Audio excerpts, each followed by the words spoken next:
8:06. ¿Cómo está, economista? Buenos días. ¿Me escucha bien? Sí, Jimmy, Omar, un abrazo. Los escucho bien y lamentablemente los veo bien también. Bueno, si nos ve bien, usted ha estado en óptica Megavisión, entonces ya ves, me aproveché para que es necesario. Me alegro que haya tenido esos lentes para protegerse de la luz que irradia Emelec. Así son los grandes equipos. Bueno, hablemos de otra cosa. A mí, con el dolor que estoy ahora por la pérdida de Barcelona, hablemos de otra cosa. Economista, ¿qué significa para usted el hecho de que ya por fin, después de una larga peregrinación, ya el binomio Arauz-Rabascal esté inscrito en firme? ¿En qué cambia la campaña? Me imagino yo que es algún impulso importante. ¿Ya usted vuelve a confiar en la función electoral por esto? Bueno, primero muchas gracias por esta entrevista y un abrazo, Guayaquil, a la patria entera. ¿Cómo vamos a confiar, Jimmy? No nos eliminaron no porque no quisieron, sino porque no pudieron. Porque es poco menos que un milagro que hayamos podido participar, y eso nos debe llevar a reflexionar que enfrentamos una dictadura. ¿Cuándo se ha visto esto? Yo era el autoritario, el dictador. ¿Cuándo vieron tantos problemas para que se inscriba un Lasso, un Noboa, un Gutiérrez, cuando competían contra mí? Yo era el presidente. Esto es inédito, es algo terrible, ¿no? Entonces enfrentamos una verdadera dictadura, y es poco menos que un milagro que la principal fuerza política haya podido inscribir su binomio, y eso es gracias a la generosidad. Yo sé que tú eres el fundador de ese partido, pero lo tengo que decir, de Centro Democrático. O sea, si Centro Democrático no nos hubiera abierto sus puertas con absoluta generosidad eterna a Enrique Menoscal, presidente del Centro Democrático, que nada, solo por responsabilidad de patria, por espíritu democrático, nos permitió participar con ellos, no estaríamos aquí, Jimmy, no estaríamos. Recuerda que Lista 5 también eliminaron, no teníamos partido para participar. Y luego con Centro Democrático me sacaron una sentencia en 17 días para inhabilitarme como candidato y querían eliminar el binomio. Entonces, ¿qué vamos a confiar en la función electoral? No nos han eliminado no porque quisieron, porque no pudieron hacerlo. Y eso causa grandes perjuicios. Por ejemplo, todavía no tenemos la cuenta única del binomio. Entonces, están esperando que cometamos un error, que como ya empezó la campaña, los demás ya están en campaña, que hace brigada. Entonces, manejemos una situación para decir, ahí están lavando dinero, efectivo, y eso está preparando, les advierto, pueblo guayaquileño y ecuatoriano, están preparándolo, pero la policía con la inteligencia atrás está manejando esas cosas porque están desesperados, porque saben que van a estar derrotados. Son trampas que se ponen, además, perjudican mucho. Usted no se puede enfocar en la campaña, sino en inscribir al binomio, pero además no tiene cuenta, no tiene nada analizado, y están esperando que sea un error para hacer un escándalo y engañar como nos han engañado estos 4 años. Pero en esta situación de que no tienen cuenta, ¿están solamente ustedes o están los partidos más? No, los binomios ya inscritos. Ahí hay que utilizar entonces las cuentas del movimiento, pero siempre es más riesgoso. ¿Sí me explico? Siempre son problemas que se generan. Además, la gente que nos quiere apoyar, si no está inscrito el binomio, no nos apoya. Bueno, pero en este caso ya está inscrito, lo que no tienen es la cuenta. Ya, pero de todos modos, ¿cuántos meses se ha perdido? Pues del 18 de septiembre acá son casi 3 meses, Jimmy. Casi 3 meses que mientras Lasso ya está gastando decenas de millones de dólares y haciendo su campaña, nosotros todavía peleando para que se inscriba el binomio. ¿Usted ve la posibilidad o ve el riesgo de que las elecciones se posterguen? Por supuesto, están construyendo una narrativa, están desesperados, Jimmy. No pudieron eliminar al binomio. Entonces, esto es una estrategia del gobierno. Yo tengo las encuestas, tengo la información. Hay la encuesta ISOEP, no me acuerdo exactamente el nombre, por ahí la tengo, ¿no? ISOP, ¿ya? Hizo una a principios de noviembre, que casi le da infarto a Romo, a Roldán, a Moreno. Hicieron una segunda encuesta del 24 al 27 de noviembre con ISOP, de nuevo, y tenemos las encuestas por si acaso, donde ya meten a Álvaro Noboa, y se dan cuenta que Álvaro Noboa destruye a su candidato Lasso, pero le quita un poco a todos los candidatos y aumenta la probabilidad de ir a una segunda vuelta. Entonces, ahorita su estrategia desesperada de forzar una segunda vuelta para que todos se unan contra nosotros y ver si nos ganan. Por eso están tratando de meter a Noboa, y hay una gran pugna, porque mientras el Consejo Nacional Electoral lo maneja Lasso y Nebot, el Tribunal Contencioso Electoral lo maneja en mayor medida el gobierno, y los millones van y vienen, dicho sea de paso. Pero eso no es suficiente. No es suficiente meter a Noboa, si es que lo pueden meter, porque Lasso se va a poner con todo y con todos sus millones, porque lo liquida Lasso, sino que también necesitan aplazar las elecciones para ver si tienen un chance de remontar, de aumentar apoyo popular, de disminuirnos a nosotros. Entonces están construyendo la narrativa para aplazar las elecciones, lo cual es absolutamente inconstitucional. Pero economista, a ver, usted que denunció permanentemente en su momento que hubo una suerte de complot para postergar la inscripción del binomio Arauz-Rabascal, que no se le reconocía al ciudadano elegir libremente, etcétera. Ahora, frente a lo que pasa con Noboa, ¿piensa lo mismo, que también tiene derecho a participar Noboa? De acuerdo con la ley, todos. Sin embargo, cuidado, que recuerde que el candidato por justicia social era Fabricio Correa. Renunció Fabricio Correa una vez ya aceptada la candidatura, lo cual no existe. Lo reemplazaron por Calamaro, no me acuerdo el nombre, Centenar, no me acuerdo el nombre, y la segunda era una señora Marien Segura, ¿ya? Y luego viene Noboa, eso no existe, solo se puede reemplazar una vez el binomio. Lamentablemente han destrozado la ley ellos también, ¿no? Pero hagan lo que quieran, nosotros no tememos a nada, confiamos en nuestro pueblo, pero además quieren aplazar las elecciones. ¿A quién le conviene, antes de darle paso a Omar, a quién le conviene, a qué candidato le conviene que Álvaro Noboa esté en la papeleta? Al gobierno le conviene, porque con eso, como te decía, le quita un poco a todos. Sí, mira, es tan fácil como esto. Si hay 100 votos, cantidad fija el padrón, y hay 10 candidatos y entra uno más, necesariamente vas a tener lo mismo o menos que antes. Claro, a alguno le quitará un voto y al otro 20, como a Lazo, pero a todos nos quita un poquito, y eso aleja la posibilidad, la probabilidad de ganar en una sola vuelta, y esa es la estrategia desesperada del gobierno. Escúcheme bien, pueblo guayaquileño y ecuatoriano. Esa es la estrategia desesperada de Moreno, los banqueros y el peor gobierno de la historia. Por todos los medios forzar una segunda vuelta, y por eso el gobierno es el que impulsa a Noboa.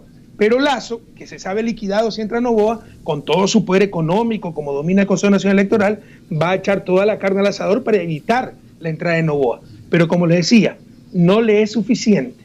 El gobierno también busca aplazar las elecciones para darse un poco de tiempo y ver si las circunstancias cambian. Economista, buenos días, le saludo Omar Jaén. Para entender bien la situación, usted dice que el posible ingreso a la papeleta de Álvaro Noboa es una intención por parte del gobierno, pero no era Lazo el candidato de gobierno según las huestes de la Revolución Ciudadana, de Fuerza Compromiso Social. Por eso pues lo están traicionando, porque saben que no va a ganar. Eso es lo que estoy diciendo. Le están metiendo la puñalada a Lazo, y Lazo, que tiene millones y maneja el Consejo Nacional Electoral, no se está dejando meter la puñalada, ¿no? Porque vieron con esta encuesta de principio de noviembre que no iba a ganar Lazo. Con la encuesta de finales de noviembre vieron que si entraba Noboa liquidaba a Lazo, lo acababa de liquidar, pero alejaba la posibilidad de ganar en una sola vuelta a Andrés Arauz y Carlos Rabascal. Entonces le está apostando el gobierno a forzar una segunda vuelta, así liquide Lazo, así entre Noboa, así liquide a Lazo, así entre Noboa o entre Yacu Pérez, cualquiera, con tal de que no ganemos nosotros, porque saben que con nosotros no tendrán dónde esconderse, no por venganza, por justicia, por toda la corrupción y cómo han destrozado a la patria. Oye, economista, ¿y cómo tomó el fallo del TCE que abrió la posibilidad para que Abdalá Bucaram sea candidato asambleísta sin haber ido personalísimo al CNE a firmar? Pero usted lo ha dicho, pues la doble moral. O sea, todo el intento de eliminar el binomio era porque UNAS había aceptado personalísimamente la candidatura. Y se les dijo una y otra vez que personalísimo no era en persona, sino que era indelegable. No, y la prensa, que somos unos mentirosos, y el Consejo Nacional Electoral nunca nos dio la razón, ¿eh? Nunca nos dio la razón. Yo me retiré y vino Carlos Rabascal, pero nunca nos dio la razón. Resulta que a Abdalá sí lo dejan inscribir. Opinen ustedes. Y fíjese, es el pacto del silencio con el gobierno. Es un acuerdo con el gobierno maneja el Tribunal Contencioso Electoral. Entonces le dijo, Abdalá, te quedas callado y te dejamos ser asambleísta. Y ahí ves cómo Bucaram, después de amenazar que iba a denunciar a Roma, a todo el mundo, está bien calladito con el reparto de hospitales, con la compra con sobreprecio de medicina, porque tiene un acuerdo con el gobierno y por eso lo dejan ser asambleísta. Si es que lo elige el pueblo ecuatoriano, ¿no? Economista, a ver, yo no digo que eso esté pensando usted, pero bueno, ahí la dejo suelta. Usted no está viendo a lo mejor amenazas o fantasmas donde no hay, puesto que un gobierno como el del presidente Moreno, que según las encuestas todas tiene entre el 5 y el 7% de aprobación de gestión. ¿Cómo puede tener tanto poder? Explíqueme cómo puede tener tanto poder. Ese es el error que cometen ustedes, con todo respeto, Jimmy, porque esas son nuestras democracias de plastilina. Ganar elecciones, yo puedo ganar elecciones con 60% en América Latina, y no es ganar el poder. Los poderes fácticos continúan intactos. No ganan media elección. ¿Qué elección va a ganar un Fidel? Pero el que maneja el gobierno. Entonces, él no saca ni los votos del Amazonas, Fidel, pero es el titiritero de Moreno. Entonces, esa gente sí tiene poder. Sí tiene poder los medios de comunicación que apoyan al gobierno. Sí tienen poder los grupos económicos que apoyan al gobierno. Sí tiene poder las embajadas que apoyan al gobierno. Y toda esa gente influye en el Tribunal Contencioso Electoral para darles visa por 5 años o que se vayan a refugiar después con sus millones de dólares a Estados Unidos y cosas así. Entonces, no nos engañemos. En nuestras democracias, el apoyo popular es prácticamente un detalle irrelevante, paradójicamente. Son los poderes fácticos los que dominan las estructuras, el Estado, y precisamente por eso el odio hacia nosotros, porque por primera vez, ¿no?, el que tuvo el poder fue el pueblo ecuatoriano, fueron las grandes mayorías y no esos poderes fácticos. Hoy se presentó o se va a presentar en las próximas horas, economista Correa, el plan de reactivación económica del binomio Arauz-Rabascal. Entiendo que usted lo conoce y nos lo puede resumir. Bueno, a grandes rasgos, sabemos que lo más urgente es reactivar la economía y el empleo, y somos expertos en eso. Entonces Andrés, que es un especialista también en esto, junto con Carlos, van a presentar con cifras, con cantidades, con metas, y para que el pueblo ecuatoriano sea el principal veedor de que se cumpla eso. Porque por el amor de Dios, democracia no es elegir, con todo respeto, a Jimmy Jairala. Es el programa que presentó Jimmy Jairala, es el partido que representa a Jimmy Jairala, es la tendencia que representa. Esa es la democracia. Este tipo rompió la democracia con el apoyo de los medios de comunicación y de los poderes fácticos, botó a la basura el programa ganador en las urnas y adoptó el neoliberalismo que nos destrozó a todos. Entonces, el pueblo ecuatoriano debe proteger su democracia, y proteger la democracia es exigir que se cumpla el programa de gobierno que se votó en las urnas. Hoy se va a presentar en detalle una parte sustancial de ese programa, la generación de empleo, 800,000 puestos de trabajo en 4 años, con los costos, con las políticas, con las medidas, etcétera, y luego le tocará al pueblo ecuatoriano ser veedor de que se cumpla con ese plan. Economista, ¿qué va a pasar, por ejemplo, con las empresas públicas en el evento en que el binomio Arauz-Rabascal gane las elecciones? Porque hay algunas que ya hay las voces que se han levantado alrededor de este tema de los candidatos Arauz y Rabascal son muy claras, ¿no? Nada de concesión, ni de endoso, ni de préstamo, ni de alquiler de empresas como las eléctricas, por ejemplo, las telefónicas, etcétera. Pero hay algunas que no andan bien, como TAME, por ejemplo. ¿Qué pasaría con TAME? Pero es que está diciendo lo correcto, Andrés y Carlos. Eso es lo que dice la Constitución. Los sectores estratégicos deben estar bajo el control del Estado, que no significa necesariamente administración directa, pero sí delegar transparentemente las cosas, no venderla a precio de gallina enferma después de haberla destruido en 4 años y después de haber dicho que nada servía. Pero es tan obvio como esto, pueblo ecuatoriano. Si ustedes quieren vender una camioneta, no es que buscan estafar al cliente, pero tampoco va a decir que no sirve para nada, que va a explotar, que se le va a fundir el motor, pues, si quieren venderlo a un precio razonable. Eso es lo que ha hecho esta gente estos 4 años, porque lo que les interesa son sus negocios, son ellos mismos los que compran. La tan cacareada inversión extranjera de ellos son los mismos capitales que los tienen en paraísos fiscales, que cuando se presentan las gangas creadas por ellos mismos, cuando se apoderan del Estado, las traen al país para comprar eléctricas, telefónicas y hacerse multimillonarios. Me puedo cansar de darle ejemplo de esto en América Latina y en Ecuador también. Entonces, los sectores estratégicos deben seguir bajo el control del Estado, también el sector estratégico. Si no funciona bien, recuerde que yo recibí esa compañía estatal, la manejaban los militares. Si lo puede manejar el sector privado, que la maneje. Economista, uno de los temas que desde el punto de vista mediático, desde el discurso mediático se está centrando en la campaña al menos, es el tema de la dolarización. Se lo acusa a Andrés Arauz de ser un candidato que no está muy allegado al sistema de dolarización.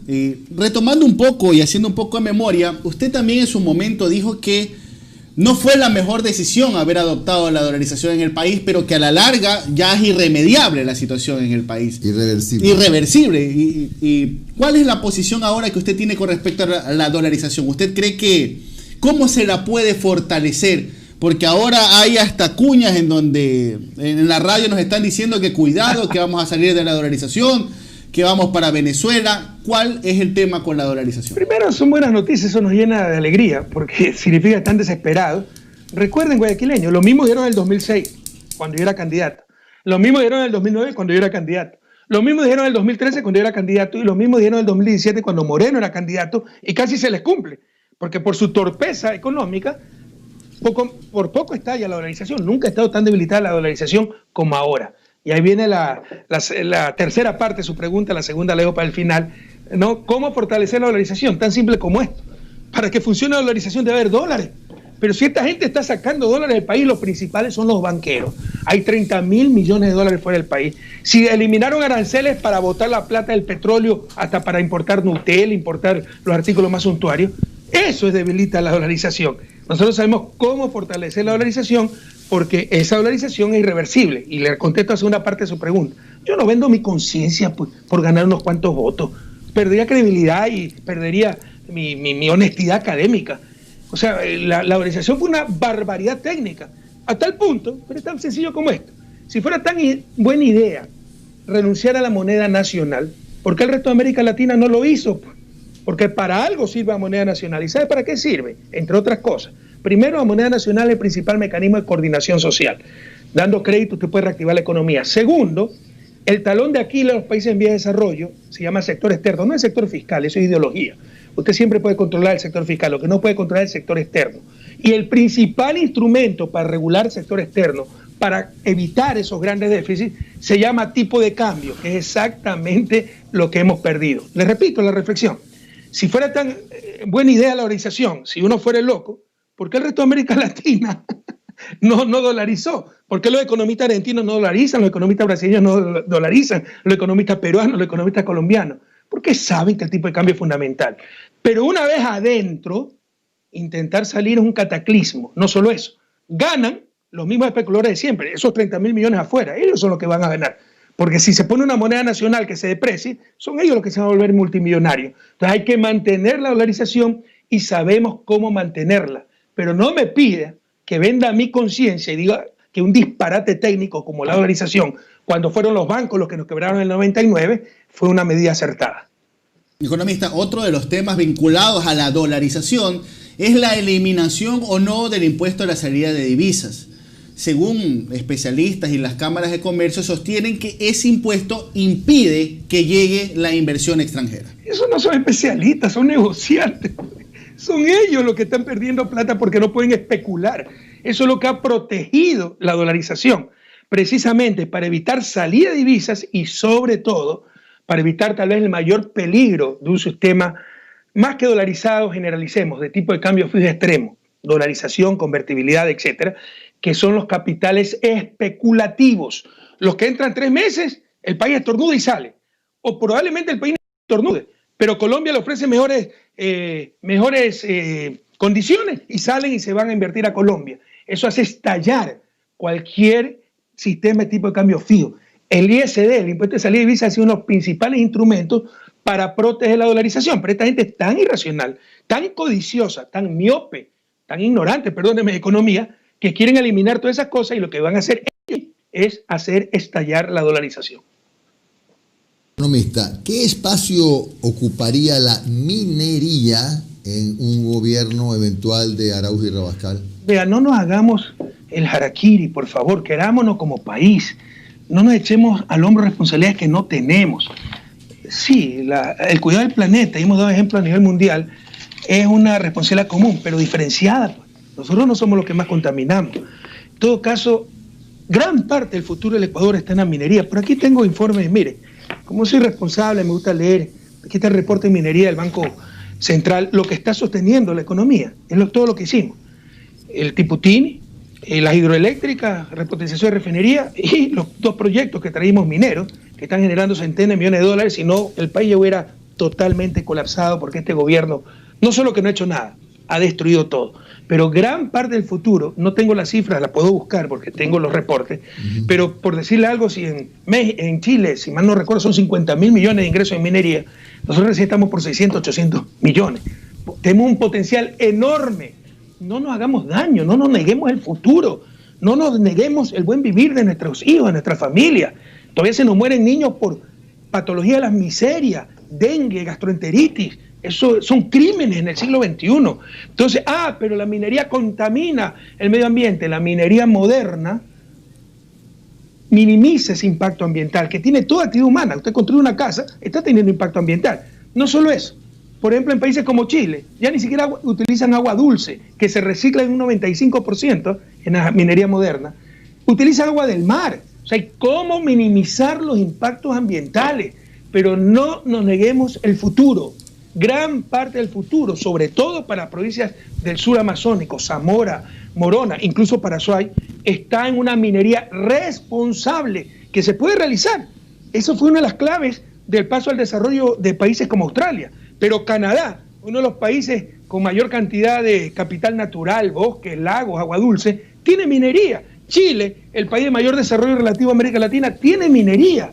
No nos neguemos el futuro.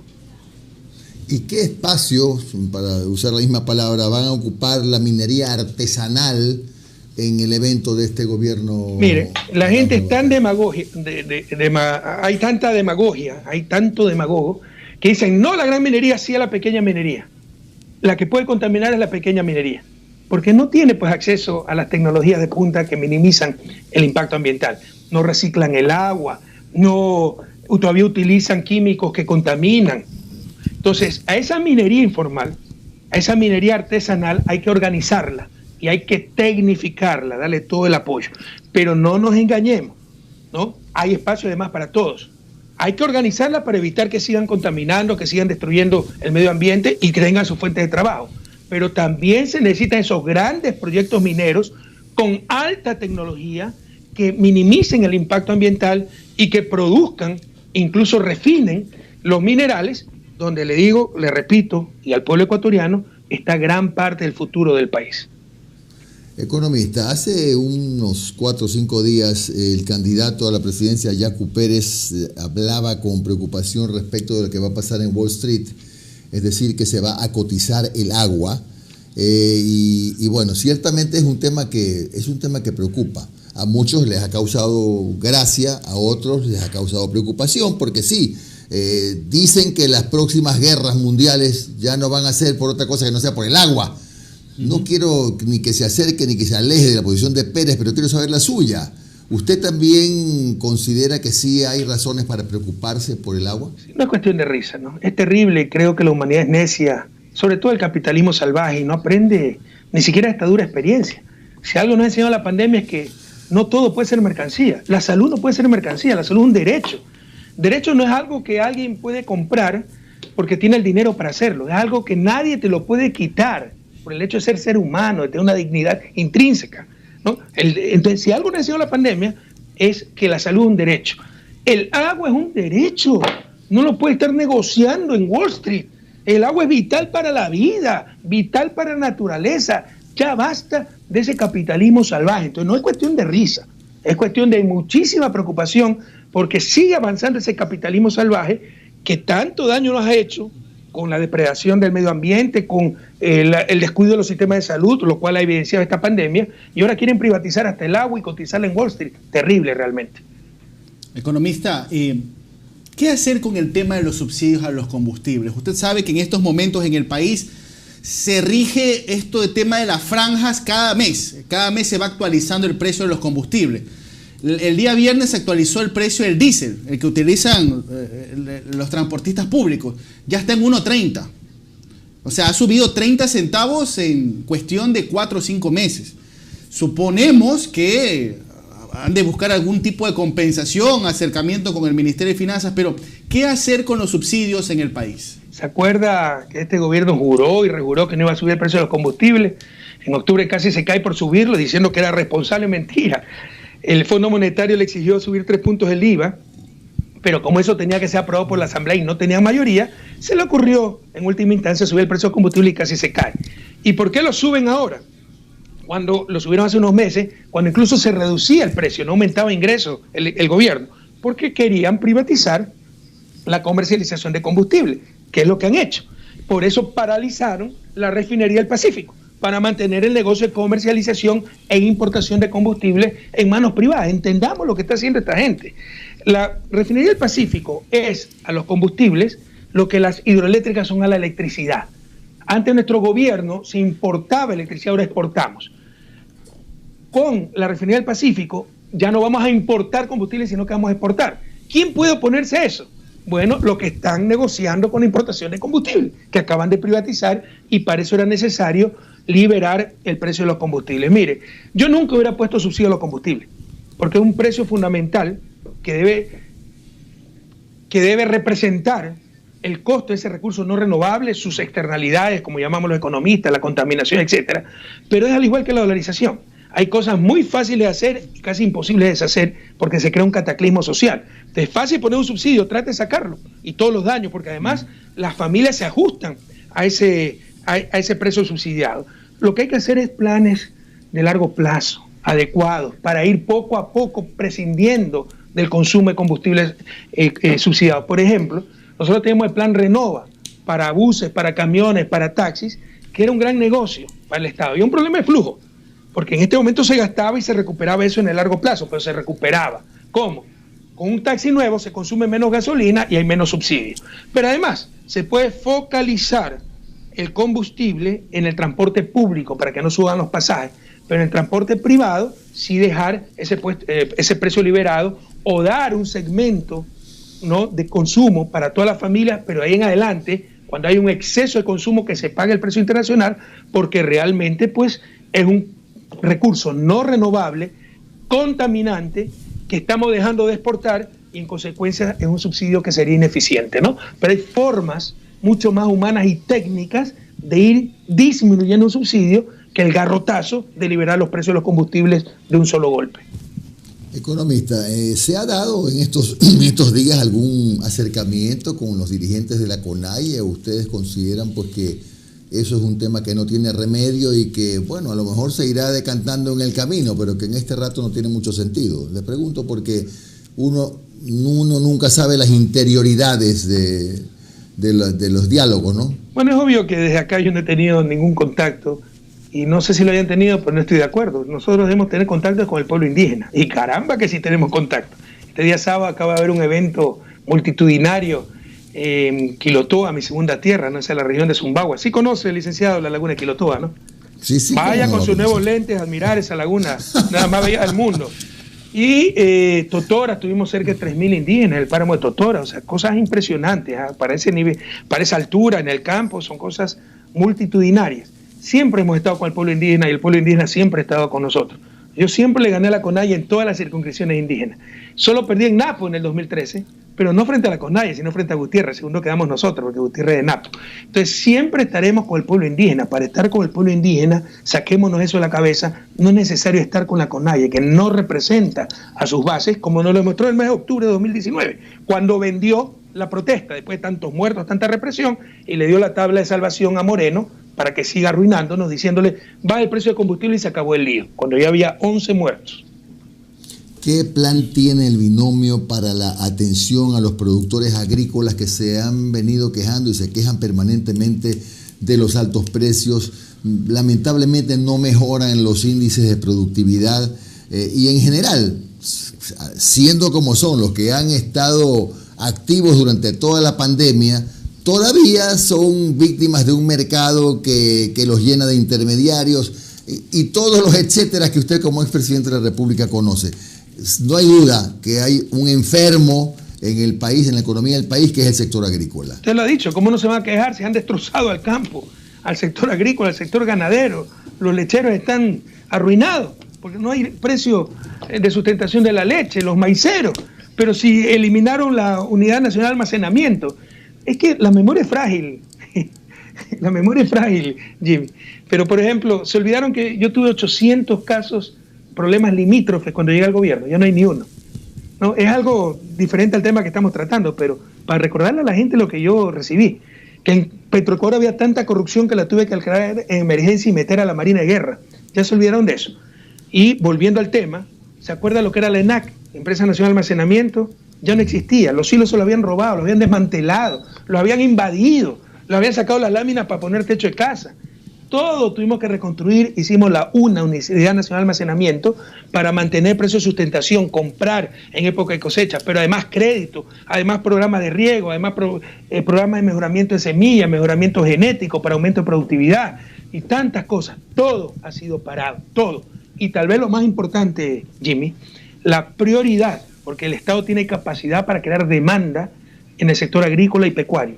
La prioridad para nuestros productores agrícolas y pecuarios, pero esta gente prefiere importar a comprarle al pequeño productor ganadero, al pequeño productor agrícola. Por ejemplo, la pandemia, aunque no lo crea, fue una gran oportunidad.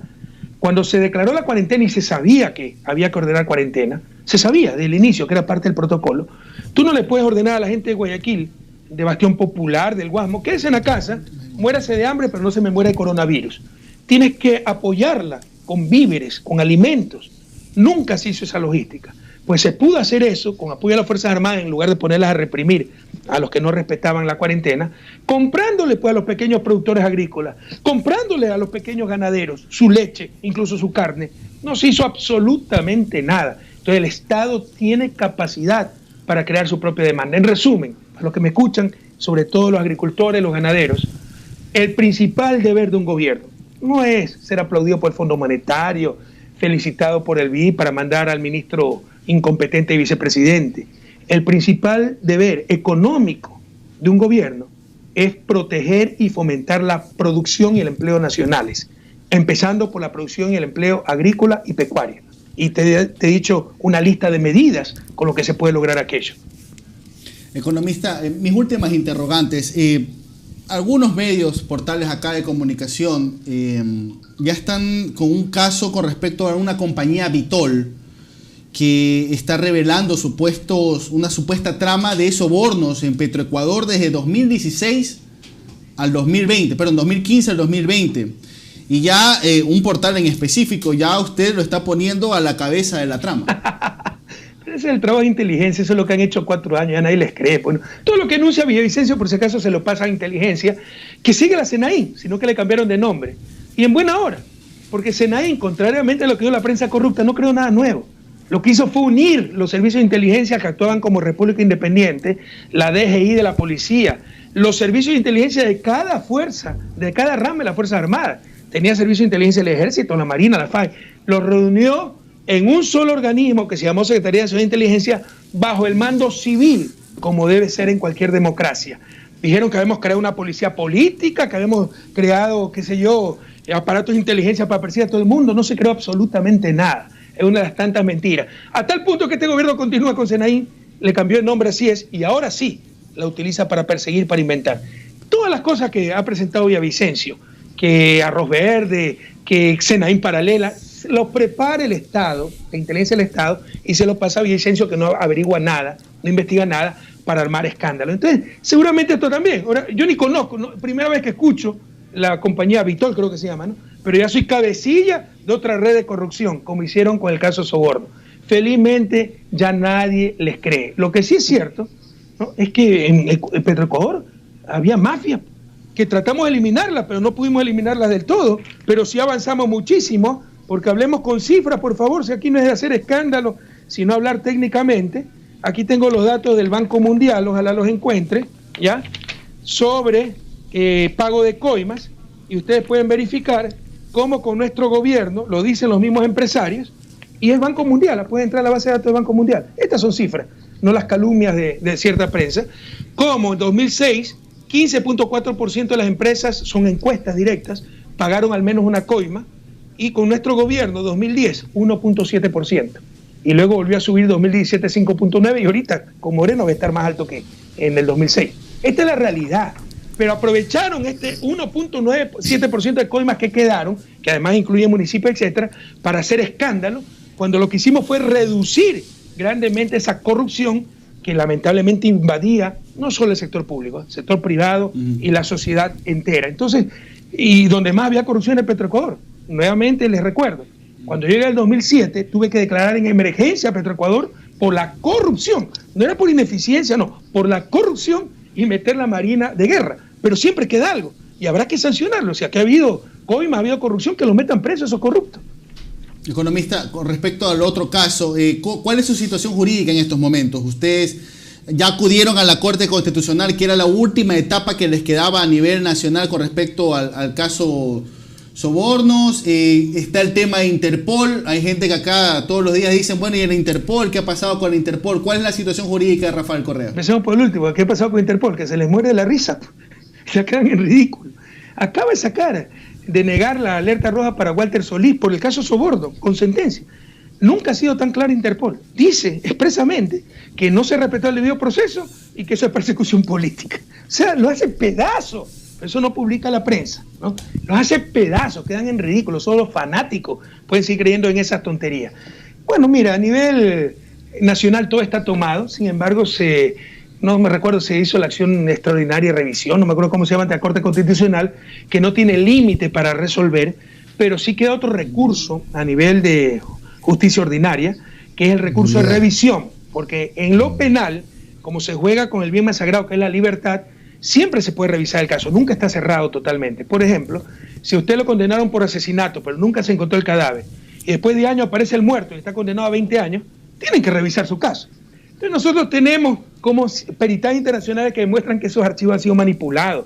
Cuando se vaya este gobierno y se vaya la sinvergüenza de Salazar y tengamos acceso a las pruebas, se demostrará que ese cuaderno fue hecho por Pamela Martínez en la cárcel a pedido de Salazar. Se demostrará lo que ya dice justiciaamarrada.org, justiciaamarrada.org, ese blog, cómo el juez León, puesto a dedo temporal con la secretaria de Salazar, una señora Marta Caiza, prepararon la sentencia y se le va a anular ese juicio y tendrán las responsabilidades correspondientes por fraude procesal. Lastimosamente en este momento todo está tomado por los poderes fácticos y por ciertos medios de comunicación. Y si todo eso fallara, que no va a fallar, tenemos la instancia internacional donde le aseguro, tardará un poco, demora 6 o 8 años, pero tendremos una victoria aplastante porque estas cosas solo generan risa a nivel internacional. Bien, por lo que lo escucho, su respuesta coincide con lo que hablamos hace algún tiempo en nuestra última entrevista, es decir, que usted no quiere beneficiarse de un eventual indulto si hubiese una asamblea constituyente, si hubiese una asamblea. No, de ninguna manera, si no hubiese la asamblea constituyente, nosotros le vamos a ganar esto. Yo no tengo prisa. Claro, fastidian, molestan, perturban, dañan, generan costos inútiles, porque además es tonto lo que hacen. Perdóneme la expresión, es estúpido. Nunca va a prevalecer su infamia, su mentira. ¿Quién puede creer? Ahorita hay fanáticos, ¿no?, que odian, que si usted le pregunta cuándo está mejor, ahora o con Correa, por llevarle la contra a Correa dicen ahora, pese a que vamos a crecer 11%. Es un 25% de la población que nos odia, son fanáticos. Ya con ellos no hay nada que hacer. Pero alguien que no tiene dañado el corazón, ¿usted cree que se va a convencer de que después de 10 años me puedan condenar por influjo psíquico porque no tienen ninguna prueba y por prestar $6.000? O sea, lo que están diciendo es que no tienen prueba y que los corruptos siempre fueron ellos y que esto es una gran infamia y persecución política. Entonces yo no voy a aceptar ningún indulto, no tengo apuro, sabré resistir, he tenido una vida dura, sabré resistir y demostraré, más temprano que tarde, que los corruptos siempre fueron ellos. Finalmente, economista, ¿usted va a continuar residiendo en Bélgica o tiene pensado, le digo porque por las cosas que se especulan, generalmente son eso, especulaciones, irse a Venezuela, irse a México, irse a Argentina, etcétera? ¿Y para qué me voy a ir a Venezuela, México, Argentina, si mi familia está aquí en Bélgica? Explíqueme para qué. Son cosas que se especularon, por eso dije, es una especulación. Usted va a seguir en Bélgica. Ojalá las especulaciones paguen IVA, pues no financiamos el presupuesto. Porque qué tonterías que se hablan. O sea, ¿para qué voy a ir a México, Venezuela? Me encanta visitar México, Venezuela, Argentina, tengo grandes amigos. Pero si mi familia está en Bélgica, ¿para qué me voy a ir allá? Economista, mi última interrogante por mi parte. Ayer se oficializó que Fuerza Compromiso Social con la Revolución Ciudadana se han fusionado ya una vez que Fuerza Compromiso Social recuperó su vida jurídica. Lo han nombrado como presidente a Andrés Arauz de este nuevo movimiento, también Victoria de Sintonio creo que está como secretaria nacional o secretaria ejecutiva, pero no está pues Rafael Correa. Esto significa un poco que cambio generacional dentro de las bases de la Revolución Ciudadana, o quizás se lo propusieron y usted dijo no, ahí nomás, ya muchísimas gracias, ya no quiero saber del asunto. ¿Por dónde van las situaciones? Qué bueno que no esté Rafael Correa, qué bueno que vengan otros, qué bueno que vengan jóvenes como Andrés Arauz. Victoria de Sintonio, aquí palo que boga, palo porque no boga. Recuerde que yo tampoco me quedé con absolutamente nada en Alianza País. Le di la presidencia y ese tal vez uno de mis más grandes errores a este sinvergüenza de Moreno, y por eso pudo robarnos Alianza País. Y sinceramente, mi íntima esperanza, por nostalgia, por la historia, es que si ganamos y vuelve el Estado de Derecho, recuperemos Alianza País, que nos la robaron, y con Centro Democrático, Listas 1, con Compromiso Social, vamos a hacer una gran Alianza País, con el número 1, que es bien bonito, dicho sea de paso, ¿no? Pero en todo caso, ya hace rato dejé todo. A mí no me atrae el poder. El poder es para servir, no para aferrarse a él. Si hubiera querido seguir en el poder, me hubiera lanzado de candidato, hubiera seguido como presidente de Alianza País. Lo dejé todo, quería dedicarme a la academia. He tenido que retornar a la política por la traición de este sinvergüenza, la persecución a nosotros, a nuestros amigos, a nuestra familia y la destrucción de la patria. Pero yo no busco nada para mí. En buena hora que venga Andrés, que venga Victoria, jóvenes brillantes, a tomar la posta. Bien, a las 8:47 le agradecemos al economista Rafael Correa por estos minutos de su tiempo. Que tenga un buen día, economista. Ustedes también, un gran abrazo, muchas gracias por esta entrevista y un saludo a Guayaquil y a la patria entera. Gracias.